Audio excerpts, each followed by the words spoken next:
오늘은 메시지 15번인데 제목을 같이 선포해 볼까요? 하나님의 능력과 하나님의 지혜. 하나님의 능력과 하나님의 지혜. 이 말씀의 근거는 몇 장 몇 절이에요? 어디에? 고린도전서 1장 24절이 근거입니다. 이 메시지 15는 제임스 리 형제님이 전하셨는데 서두에 길게 얘기한 것을 제가 요약해서 소개해 드리도록 하겠습니다. 우리는 메시지 3번에 왔습니다. 제목은 하나님의 능력과 하나님의 지혜입니다. 고린도전서 1장 24절에서 바울이 말합니다. 그러나 부름받은 사람들에게는 유대인들에게나 헬라인들에게나 그리스도는 하나님의 능력이시며 하나님의 지혜이십니다라고 말합니다. 고린도 교회는 많은 문제들이 있었습니다. 분열의 문제, 간음의 문제, 우상숭배의 문제 등을 포함한 많은 문제들로 인해 병든 교회였습니다.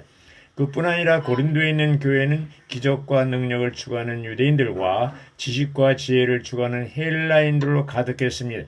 이러한 교회에게 바울은 그들의 문제를 직접적으로 언급하지 않고 모든 것을 포함하시고 모든 것에 미치시는 그리스도의 십자가를 전달했습니다. 고린도전서에서 우리는 그리스도에 대해 적어도 20가지의 놀라운 항목들을 보게 됩니다. 그 항목들 중에 보배롭고 실질적인 두 항목이 있는데 그것은 바로 그리스도께서 하나님의 능력이시며 하나님의 지혜이시다라는 것입니다.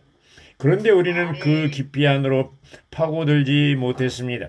하나님의 능력을 갖는 것이 무슨 뜻인지, 하나님의 지혜 안으로 지혜를 갖는 것이 무슨 뜻인지 그 깊이를 모릅니다.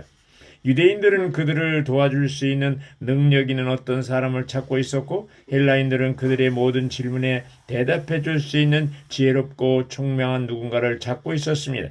그러나 바울이 그들에게 갔을 때 바울은 어떤 인간적인 능력이나 지혜가 아니라 오히려 그리스도만을 공급했습니다. 그리스도는 누구입니까? 그분이 하나님의 능력이시오 하나님의 지혜이십니다. 우리의 타고난 관념들은 하나님의 능력이 무엇인지 지혜가 무엇인지 잘 모릅니다. 우리가 능력이라고 할 때 어떤 힘, 어떤 위력 또는 측정 가능한 일종의 에너지라고 생각합니다. 지혜는 어떤 지력, 어떤 지성에 속한 것, 사람이 얼마나 똑똑한가, 그 사람의 IQ가 얼마나 높은가 이것에 이렇게 생각하기 쉽습니다.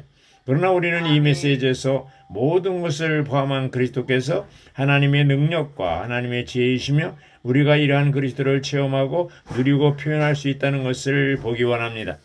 우리는 유대인이나 헬라인처럼 능력이나 지혜를 추구하지만 그리스도는 추구하지 않을 수 있습니다. 그러므로 우리가 기도해야 합니다. 주님께서 우리에게서 노을을 제거하시고 우리에게 하늘에서 오는 빛을 주셔서 그분이 하나님의 능력과 하나님의 지혜심을 보여주시기를 기도해야 합니다. 나는 이번 메시지가 그리스도에 대한 우리의 체험과 누림을 풍성하게 할 것이라 믿습니다. 아멘. 자, 로마자 1번을 누가 읽어주시죠? 고린도전서 1장 24절에서 하나님의 능력과 하나님의 지혜신 그리스도를 언급하기 전에 바울은 23절에서 우리는 십자가에 못 박히신 그리스도를 전파합니다.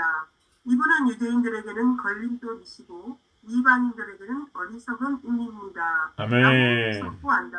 아멘. 예, 개요 로마자 1번이 좀 긴데요. 어쨌든 여기에 고린도전서 1장 23절, 24절을 소개했습니다. 그래서 이 십자가에 못 박히신 그리스도에 대해서 말하고 있는데요. A번을 보면요. 이것은 하나님의 경륜을 수행하기 위한 하나님의 능력과 하나님의 지혜이신 그리스도께서 십자가에 못 박히신 그리스도, 곧 자신을 구원하기 위해 아무것도 하지 않으신 그리스도임을 가리킨다고 했습니다. 네. 자, 예수님이 이 땅에 오실 때 십자가에 죽으러 오셨습니다. 네. 왜 그렇습니까? 주 예수님은 우주 안에 있는 모든 문제를 해결하기 위해 기꺼이 십자가에 못 박히셨습니다. 비본에 보면 어떤 사람이 십자가에 못 박힌다면 사람들이 보기에 그는 능력이 없는 것으로 여겨진다. 그것은 능력 있는 사람은 자신이 십자가에 못 박히도록 허락하지 않을 것이기 때문이다. 그렇죠? 우리도 그럴 거 아니에요. 그렇지만 하나님의 능력이신 그리스도는 오히려 십자가에 못 박히셨습니다. 자, 예수님이 십자가에 못 박힌 것은 가룟 유다가 배반해서 못 박힌 게 아니고 계시록 13장 8절에 보면 창세로부터 죽음을 당한 어린 양이라는 말을 썼습니다. 이미 주님은 창세로부터 십자가에 죽기로 예정되어 있다는 것이죠. 그리고 요한복음 10장 18절에 예수님이 직접 뭐라고 그랬어요? 나에게서 내 목숨을 빼앗아갈 사람은 아무도 없다고 그랬습니다. 그러니까 그건 예수님이 스스로 십자가에 죽으신 것을 얘기하는 것이죠. 10번에 보면요. 더 나아가 인간적인 관점에서 볼 때 지혜로운 사람은 십자가에 못 박히는 것을 피할 길을 찾으려 하겠지만 하나님의 지혜이신 그리스도는 십자가에 못 박히셨다고 그랬습니다. 네. 네. 그러니까 이 말은 뭐냐면 그리스도는 십자가의 죽음을 거절할 수도 있었다는 것이죠. 하지만 주 예수님은 오히려 빌립보서 2장 5절부터 8절에 있는 것처럼 낮고 낮춰서 죽기까지 순종하셨다고 그랬습니다. 아버지의. 네. 또 이제 마가복음 14장 36절에 보면 아바 아버지 이 잔을 내게서 거두어 주십시오. 그러나 나의 뜻대로 하지 마시고 아버지의 뜻대로 하십시오. 그러니까 십자가에 죽으신 것은 예수님 자신의 뜻을 이루려고 한 것이 아니라 아버지의 뜻을 이루기 위해서 죽으신 것입니다. 영문자 D번에 보면 십자가에 못 박히신 그리스도는 하나님의 능력이시라고 했습니다. 하나님의 능력. 여기 고린도전서 1장 24절인데 여기 보면 그리스도의 죽음은 사탄을 끝내고 세상과 죄를 끝내는 능력이 있습니다. 모두 끝내는 것이죠.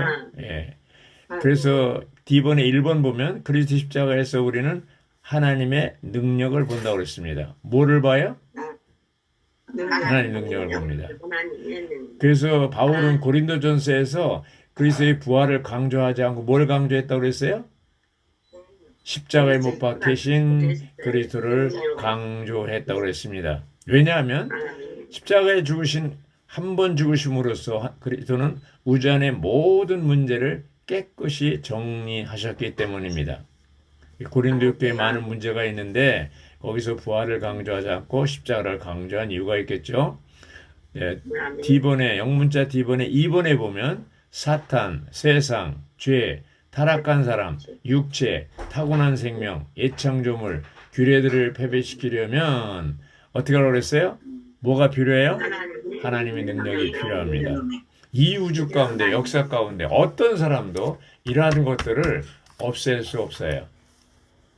20세기 초에 버트란드 러셀이 세계 200명의 지식인들을 모아놓고 인간 선언을 했어요. 뭐라고 했는지 아십니까? 인간의 문제는 인간이 해결한다. 근데 그대로 됐습니까? 인간의 문제를 인간이 해결할 수 있습니까? 못하잖아요. 지금 점점 더 복잡하잖아요. 점점 복잡합니다. 그래서 오직 그리스도의 십자가만이 하나님의 능력이신 그리스도의 십자만이 인간의 문제를 해결할 수가 있습니다. 그래서 그리스도의 죽음, 곧 그분의 십자가에서의 죽음이 하나님의 능력이 되었죠. 세상에서 가장 강력한 것은 죽음이잖아요. 모든 사람들은 죽음 앞에는 다 떨어요. 너 죽여 그래가지고 그러면은 이제 다 거기서 그리스도인들도 이제 6.25 때나 중국 공산당 앞에서 죽인다고 그러면 다 거기서 예수님을 부인하는 이런 상황이 막 벌어지고 그죠. 그러나 오츠만이나 바울 같은 분은 그런 그 죽음 앞에서도 결코 굴하지 않고 믿음을 굳게 지킨 것을 볼 수가 있습니다. 이제 강력한 것이 죽음인데 사람은 죽음 앞에 무력한데 그러나 그리스도는 죽음을 어떻게 했어요? 이기셨습니다. 죽음을 이기셨습니다. 내가 세상을 이겼다. 죽음을 이기셨습니다. 472장 4절에 보면요. 사망이 이긴 부활의 생명이라고 그랬습니다. 사망을 이긴 부활의 생명은 모든 방해와 장애를 돌파했다고 그랬습니다. 사망을 이긴 부활의 생명은 모든 방해와 장애를 돌파했다고 그랬습니다. 놀라운 찬송이죠. 네. 그래서 여기 이제 영문자 2번에 보면 십자가에 못 박히신 그리스도는 하나님의 지혜라고 그랬습니다. D번은 하나님의 능력이라고 했고 영문자 2번은 하나님의 지혜라고 그랬습니다. D번은 고린도전서 1장 24절을 인용했고 여기 2번은 영문자 2번은 고린도전서 몇 장 몇 절? 2장 7절을 인용했습니다. 네. 여기 2장 7절에 보면 오히려 우리는 비밀 안에 있는 하나님의 지혜, 곧 감춰져 있던 지혜를 말하고 있습니다. 예, 하나님의 지혜를 말하고 있어요. 2번에 1번 무엇이든지 성취하려면 우리는 능력과 지혜 둘 다이신 그리스도가 필요합니다. 지혜는 계획하고 목적을 세우게 하는 것이지만 능력은 계획하고 목적한 것을 어떻게 해요? 수행하고 성취하기 위한 것입니다. 성취하기 위한 것입니다.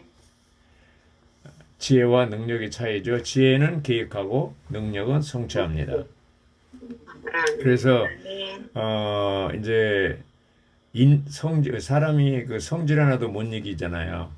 또 인내도 인내하기도 어렵고 그러나 십자가에 못 박히신 그리스도를 체험할 때 성질이나 인내를 해결할 수 있다고 했습니다. 십자가는 그리스도의 모든 풍성 안으로 들어가는 입구라고 했습니다. 십자가는 그리스도를 체험하는 길이라고 했습니다. 아멘. 영문자 2번에 보면 4번에 A번을 보면요. 4번 A번입니다. 우리에게는 하나님의 지혜이신 십자가에 못 박히신 그리스도가 계시기 때문에 자 누가 계신다고요?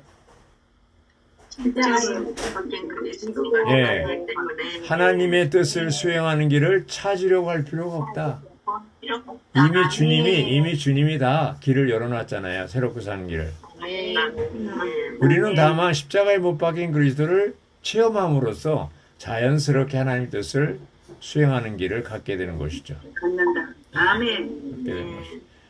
거기 작은 D번 보면 우리가 십자가에 못 박히신 그리스도를 체험하는 한 그리스도는 우리에게 하나님의 계획을 이루는 하나님의 지혜가 되실 것이다. 우리는 하나님의 뜻을 행하는 하나님의 지혜를 갖게 될 것이다. 이렇게 됐어요. 자, 하나님의 지혜를 갖게 되기 위해서는 여기 골로새 1장 9절을 소개했는데 그 9절 읽겠습니다.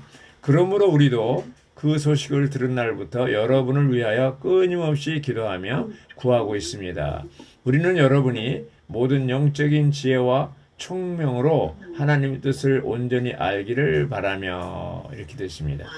하나님의 뜻을 온전히 알기를 바라며. 그러니까 하나님의 뜻을 알려면 십자가에 못 박히신 그리스도를 체험할 때 우리는 하나님의 뜻을 알게 된다는 것입니다. 영문자 F번 우리가 십자가에 못 박히신 그리스도를 체험할 때 우리는 어떻게 된다고 그랬어요? 종결된다. 갈라디아 2장 20절이잖아요. 예, 우리가 그리스도와 함께 십자가에 못 박혔다고 그랬어요. 종결된다는 건 끝난다는 거죠. 끝난다는 거. 예, 요한복음 제가 자주 소개하는 요한복음 19장 30절에 뭐예요? 다 이루었다고 그랬잖아요. 그게 뭐예요? 다 끝마쳤다는 얘기예요. 종결시켜버리는 십자가에. 십자가는 모든 소극적인 것, 모든 예창조에 속한 것 다 끝내버린 거예요. 엄청난 거죠, 십자가. 그것을 바울은 고린도 성도들에게 지금 이제 적용하고 있는 겁니다. F번의 1번, 우리의 온 존재와 우리가 가진 모든 것과 우리가 할 수 있는 모든 것은 이 모든 것이 완전히 종결됩니다. 십자가를 통해서. 십자가는 사실 자기 자신을 못 박을 수 없잖아요. 다른 사람에 의해서 못 박는 거죠. 예. 사람은 아무것도 할 수 없어요. 그럴 때 끝내는 길밖에 없습니다. F번의 2번, 우리가 주 예수님의 이름을 부를 때 그분을 체험하고 누리는 동안 그분의 십자가에서의 죽음이 우리를 종결할 것이다. 그러니까 성질을 끝내주십시오. 저에게 인내를 주십시오. 그렇게 해서 안 들어준다는 거예요. 십자가에서 종결될 때 다 해결된다는 거예요. 우리는 할 수 없어요. 그러나 주님의 이름을 부를 때 우리 자신이 종결된다는 것이죠. 3번, 십자가에 못 박히신 그리스도는 우리가 육체와 타고난 생명과 예창조물에서 구출되기 위한 능력일 뿐 아니라 뭐야? 길이라고 했어요. 길. 우리는 날마다 많은 문제에 부딪히잖아요. 근데 뭐라 그래요? 아유, 길이 없다 그러잖아요. 길이 없다. 그런데 뭐예요? 십자가에 못 박힌 그리스도가 우리의 능력이요? 길이십니다. 자, 누가 로마자 2번을 읽어주시죠. 로마자 2번. 구원받은 대로 우리는 그리스도의 능력과 지혜를 알고 체험해야 한다. 아멘. 로마자 2번 뭐예요? 하나님께 부름받은 이들로서 우리는 뭐를 체험한다고 그랬어요? 그리스도의 능력과 지혜를 알고 체험해야 한다고 했습니다. 우리도 1장 24절이죠. 그리스도의 능력과 지혜를 체험해야 한다. 우리가 부름받았다는 거예요. A번 보면 고린도전서 1장 2절은 부름받은 성도들을 언급했다고 그랬어요. 자, 여기 이제 4일자에 보면 4일자 그 말씀에 보면 고린도전서 1장 2절에 나오는데 고린도에 있는 하나님의 교회 곧 그리스도 예수님 안에서 거룩하여진 부름받은 성도들에게와 각처에서 우리 주 예수 그리스도의 이름을 부르는 모든 이들에게도 함께 뭐예요? 편지합니다. 부름받은 성도들이라고 했어요. 부름받은 성도들. 예. 할렐루야. 누가 우리를 불렀습니까? 하나님이요. 하나님. 예. 그 하나님 우리를 부르셨다는 것에 대해서 자부심을 가진 적이 있습니까? 아멘. 사람들은 이제 정권이 바뀌고 대통령이 당선되고 그러면 이제 조각을 하잖아요. 그러면 장관을 이제 부르잖아요. 근데 그때 대통령이 자기를 부르지 않을까 기다린다고 그러잖아요. 전화를. 사람이 부른 것도 대통령이 불러도 영광스러운 건데 누가 우리를 불렀다고요? 하나님이 우리를 부르신 거예요. 하나님이. 예. 어디에 있을 때 불렀습니까? 우리가? 세상에 있을 때. 세상에 있을 때. 사망 가운데 있을 때. 죄 가운데 있을 때. 혹은 종교 가운데 있을 때 우리를 부르셨습니다. 부르셔서 어떻게 해요? 어디로 부르셨어요? 하나님 안으로. 그리스도 안으로. 교회 안으로 부르셨습니다. 놀라운 겁니다. 그래서 우리는 부름받은 성도라고 그러는데 이번에 1번을 보면 그리스도 안에 있는 믿는 이들은 성도가 되기 위해 부름받은 것이 아니라 그럼 뭐예요? 부름받은 성도들이라는 거죠. 이것은 우시적인 문제로서 기질적인 거룩해 됨을 목적으로 하는 위치적인 거룩하게 됩니다. 예. 자, 이게 뭡니까? 세상으로부터 그리스도 안으로 옮겼잖아요. 이스라엘 백성들은 애굽에서 종로로 할 때, 노예 생활할 때 그들을 불러서 광야로 옮겼잖아요. 거룩한 백성으로 만들기 위한 거죠. 옮겼죠. 우치적으로 바뀌었어요. 그런데 애굽에 있는 이스라엘이나 광야에 있는 이스라엘 백성이 똑같아요. 노예 근성 그대로 있는 거예요. 우리도 세상으로부터 교회 안으로 하나님 안으로 옮겨졌지만 우리의 상태는 똑같아요. 여전히. 그 뭐가 필요해요? 이제는 위치만 바뀌어서는 안 되고 우리의 성질, 우리 기질, 우리 성격이 바뀌어야 돼요. 그것이 뭐야? 교회 생활이에요.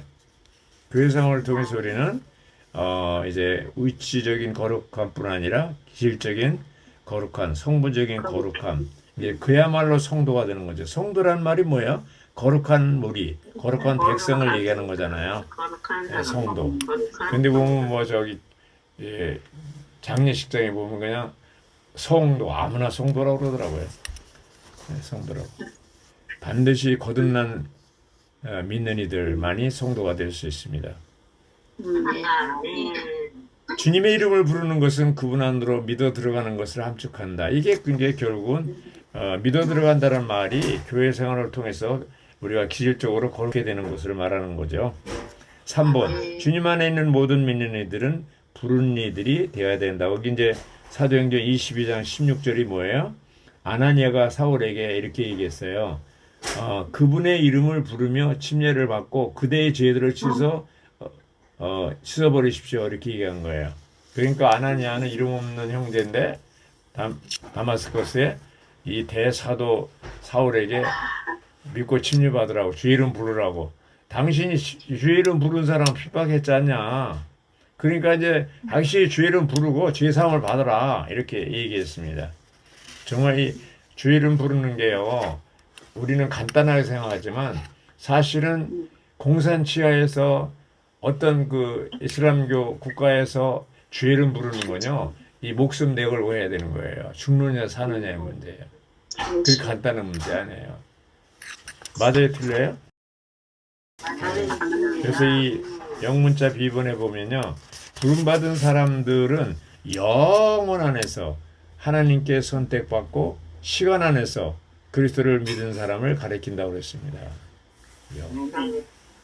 그래서 여기 이제 보면요, 에베소서 1장 4절에 보면 우리는 창세전에 그리스도 안에서 부름받았고, 여기 있는 것처럼 이제 사도행전 13장 48절에 시간 안에서로 부름받았어요. 그들은 이방인들은 거기 뭐라고 그랬냐면, 그러자 이방인들이 듣고 기뻐하며 주님의 말씀에 영광을 돌렸으며 영원한 생명을 얻도록 정해진 사람들은 모두 믿었다. 그래서 에베소 1장 4절은 영혼 안에서 창세전에 그리스도 안에서 우리를 선택하셨고, 그렇죠? 또 시간 안에서 우리를 부르셨어요. 그 에베소 1장 5절은 그 부르신 목적이 뭐예요? 아들의 자격을 얻기 위해서. 영문자 12번, 그리스도를 믿고 그분의 이름을 부르는 사람들에게 그리스도는 하나님의 능력과 하나님의 지혜가 되셨다고 했어요. 영문자 D번, 십자가에 못 박히신 그리스도는 우리를 구원하기 위한 하나님의 능력이시고 하나님의 계획을 이루기 위한 하나님의 지혜라고 그랬습니다. 자, 여기 이제 능력은 힘이고 지혜는 길이라고 그랬는데, 그리스도는 먼저 우리의 능력이시며 그 다음 우리의 지혜고 우리의 길이 되신다고 그랬어요. 그리스도는 하나님의 경륜을 수행하기 위한 하나님의 능력이시고 또한 하나님의 경륜을 수행하기 위한 하나님의 지혜, 곧 하나님의 길이라고 그랬습니다. 자, 우리가 가정생활할 때, 직장생활할 때, 또 심지어는 교회생활 안에서 복잡한 상황을 만나게 될 때가 있습니다. 그렇잖아요. 내가 다 용서하는데 용서할 수 없는 내 눈에 흙이 들어가기 전에 용서할 수 없는 사람이 있는 거예요. 이상하게 그런 사람 하나씩 줘요. 이런 상황이, 어떤 상황이 이제 만날 때 우리는 뭐예요? 야, 더 이상 길이 없고 나갈 길이 없구나. 탄식만 나오는 거죠. 예. 바울도 이런 상황에 처했었죠. 고린도후서 4장 8절 9절에. 근데 이때야말로, 이런 상황에 처했을 때야말로 하나님의 능력과 하나님의 지혜를 체험할 수 있는 기회라는 거죠. 맞아요? 들려요? 이때야말로. 예, 이때야말로. 그래서 고린도후서 4장 8절 9절에 바울의 간증을 볼 때 사방에 우겨쌈을 당하고 다 어쩔 수 없는 이런 상황에 처했을 때 바로 그리스도의 능력과 지혜를 체험하게 된 것이죠. 자, 누가 영문자 2번을 읽어주실래요? 하나님의 능력이신 그리스도는 역동적인 능력으로 우리를 강하게 하심으로 우리의 존재와 우리가 하는 일에서 우리에게 공급을 주시고 우리를 붙드신다. 아멘. 예. 우리를 붙드는 게 뭐예요? 하나님의 능력이죠. 하나님의 능력입니다. 공급해 주시고 붙들어요. 워치만 형제님은 1942년부터 48년 동안 6년간 사역을 하지 못했습니다. 그리고 이제 48년에 사역이 재개됐는데 48년부터 52년까지 4년 동안 하다가 52년에 또 공산당에 의해서 붙잡혀서 감옥 생활을 했죠. 20년 동안. 그런 가운데 그 워치만이를 붙들어주고 공급하는 것이 누구예요? 그리스도죠. 우리의 모든 환경과 상황에서 하나님의 능력이신 그리스도는 우리가 고난을 겪고 많은 짐을 짊어지며 견고히 서 있을 수 있게 하신다고 그랬어요. 예. 그분은 또한 우리가 흔들리지 않을 정도로 우리를 붙드신다. 이러한 이유로 바울은 나에게 능력 주신 분 안에서 나는 모든 것을 할 수 있습니다라고 선포했다. 빌립보서 4장 13절이죠. 예. 자, 워치만이가 이제 20년 동안 감옥 생활하다가 죽은 뒤에 순교한데 그가 유품을 조사한 가운데 뭐라 그랬어요? 베개 밑에 작은 메모가 있었는데 뭐라 그랬어요? 하나님의 아들이신 그리스도는 죄인들의 구속을 위해 죽으셨고 사흘 후에 부활하셨다. 이것은 우주 안에 가장 위대한 진리이다. 나는 그리스도를 믿음으로 죽는다. 이런 아주 정말 아주 놀라운 간증이 있는 메모장을 발견했습니다. 뿐만 아니라 그는 친척에게 보낸 편지에서 나는 나의 기쁨을 여전히 유지하고 있습니다. 이렇게 얘기하고 있습니다. 그럼 이렇게 기쁨을 유지하고 믿음을 지킬 수 있었던 것은 뭐예요? 끊임없이 하나님의 능력과 공급이 있었기 때문입니다.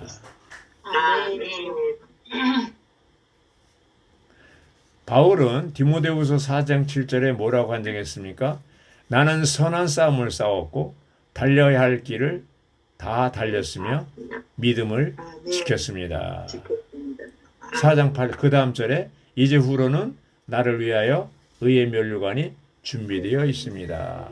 이렇게 얘기하고 있습니다. 바울은 로마 감옥에서 2년 동안 갇혀 있었죠. 일시적으로 풀려났죠. 다시 갇혔습니다. 디모데후서는 다시 갇힌 뒤에 쓴 서신이에요. 그래서 우리가 이러한 어떤 환경이 만났어도 결코 우리는 거기에 굴하지 않고 하나님의 지혜이신 그리스도는 끊임없이 하나님에게서 우리에게 흘러 들어오셔서 우리의 체험에서 우리 현재 실적인 지혜가 되신다고 그랬습니다. 아멘. 누가 로마자 3번 읽어주시죠. 로마자 3번. 여러분은 하나님에게서 나서 그리스도 예수님 안에 있고 이 그리스도 예수님은 하나님에게서 나오셔서 우리에게 지혜 곧 의와 거룩하게 한가 구속이 되셨습니다. 아멘. 고린도전서 1장 24절 로마자 1번에 하고 또 2번에 얘기했죠. 그 다음에 3번에 이제 고린도전서 1장 30절을 얘기했어요. 1장 30절은 뭐냐면 하나님의 완전한 구원에 대해서 얘기한 거예요. 여기 하나님의 갈망이 있는데 하나님의 완전한 구원을 체험하고 누리고 표현하라는 얘기죠. 그래서 A번을 누가 읽어주시죠? 로마자 3번의 A번. 2절에서 바울은 그리스도께서 우리의 지혜가 되셨다고 말하지 않고 그 대신 하나님에게서 나오셔서 우리에게 지혜가 되셨다고 말합니다. 아멘. 그러니까 이 말은 뭐냐면 하나님은 우리를 지혜롭게 만드는 게 아니라는 거예요. 예. 예. 1번에 보면 하나님에게서 나오셔서 우리에게라는 표현은 뭐라고 그랬어요? 거기 중요한 단어 전달입니다. 전달의 방식. 예. 우리를 통해 언제 전달합니까? 현재. 실질적인, 체험적인, 계속 진행되는 무언가를 가리킨다. 진행되고 있는. 그래서 이것을 얘기할 때 그 발전소의 전기 예를 들으시는데 발전소의 전기가 우리 집안의 전등으로 전달이 돼야 안 돼요? 네. 일단은 한전에서 전기 시설을 했잖아요. 설치했어요. 이제 우리가 믿고 침례받은 사람은 다 설치된 사람들이에요. 그 다음엔 뭐예요? 끊임없이 하나님의 보좌로부터 삼일 하나님으로부터 우리에게 생명이 전달돼야 됩니다. 마치 발전소의 전기가 끊임없이 이 전등에 전달돼야만 전등빛이 나오는 것처럼. 그래서 이 빛은 뭐예요? 영광이라고 그러잖아요. 보이지 않는 전기가 전등을 통해서 빛을 비출 때 그 보이지 않는 전기는 이 빛은 보이지 않는 전기의 나타남, 보이지 않는 전기의 영광이라고 그러잖아요. 아무도 하나님 본 사람이 없어요? 그렇지만 예수 그리스도의 하나님의 영광이 나타나는 거예요. 아멘. 그 똑같은 원리에 의해서 우리를 통해서 또 하나님의 영광이 나타났고, 그러려면 어떻게 돼요? 끊임없이 뭐를 받아요? 전달을 받아야 돼요. 전달. 아멘. 1번에 보면 하나님에게서 나오셔서 우리에게라는 표현은 이게 중요한 겁니다. 고린도전서 1장 3절에 이 말이 중요하다는 거예요. 표현은 전달의 방식으로 현재 실제요 체험적이며 계속 진행되는 무언가를 가리킨다고 그랬잖아요. 자, 2번 그리스도께서 하나님에게서 나오셔서 우리에게 지혜가 되시는 것은 지혜이신 그리스도께서 우리의 매일의 체험을 위해 매일의 체험입니다. 하나님에게서 우리에게 뭐가 돼요? 전달되시는 것을 가르쳐요. 전달이 중요합니다. 우리는 하나님에게서 나오셔서 우리에게 지혜가 되시는 그리스도가 계속 필요합니다. 어제는 잘 드렸지만 오늘은 어제 잘 드렸으니까 오늘은 좀 쉬자. 그거 안 됩니다. 그게 사탄의 유혹입니다. 사탄이 꼬시는 거예요.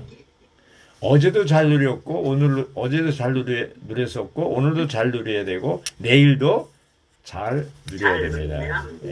그러려면 계속해서 전달을 받아야 됩니다.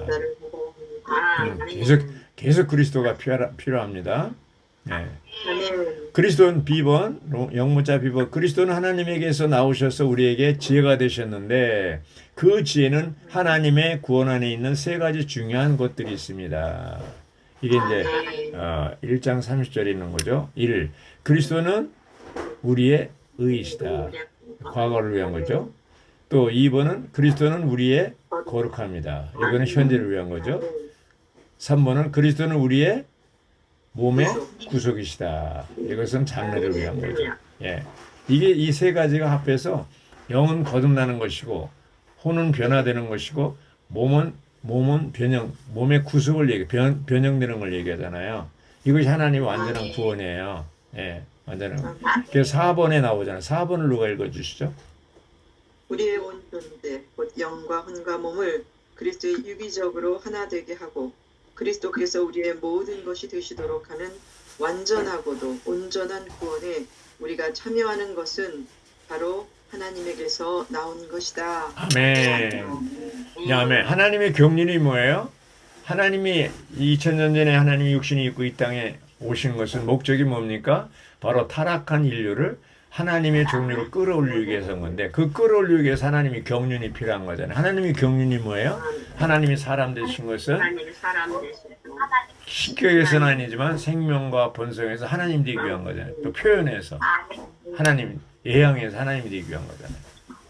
그러니까 오늘날 뭐예요? 이제 우리가 이런 하나님의 경륜을 이루기 위해서 주님이 이제 계속적으로 우리에게 뭐예요? 전달하는 거죠. 끊임없이 전달하는 것이죠. 전달하는 거죠. 이 세 가지가 다 하나님 완전한 구원을 얘기하는 거예요. 세 단계. 과거와 영이 거듭나고 현재 혼이 변화되고 미래의 몸이 구속을 이루는 것. 우리 낮은 몸이 영광스러운 몸으로 변형되는 것이죠. 자, 결론을 얘기하겠습니다. 결론이 중요하잖아요. 우리는 일상생활의 모든 일에서 의롭고 거룩하게 되며 구속받아야 합니다. 날마다 하나님의 능력과 지혜신 그리스도가 우리에게 전달되어야 합니다. 하나님에게서 나오셔서 우리에게 능력과 지혜가 되시는 그리스도의 전달이 없으면 우리에게는 어떤 능력이나 지혜도 없습니다.